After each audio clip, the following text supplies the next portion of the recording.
ওমা, এতগুলো মাছ! হ্যাঁ, সব সমুদ্রের নোনা মাছ, এই সবগুলো দিয়ে একটা তরকারি হবে। মেয়ের আবদারে আজ বানালাম সামুদ্রিক মাছের ঝাল। প্রথমে মাছগুলোকে নুন, হলুদ, লঙ্কা গুঁড়ো মাখিয়ে নিলাম।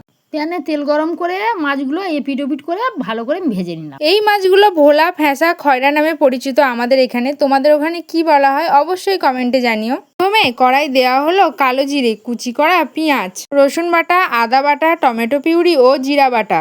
এই সমস্ত মশলাগুলো দিয়ে ভালোভাবে কষিয়ে নিতে হবে। আর দিতে হবে চিড়ে রাখা কাঁচা লঙ্কা, স্বাদ মতো নুন, হলুদ আর লঙ্কা গুঁড়ো। আবারও বেশ কিছুক্ষণ কষিয়ে দিয়ে দিতে হবে জল। যে কোনো সামুদ্রিক মাছ এইভাবে রান্না করলে এর স্বাদ কিন্তু দ্বিগুণ হয়।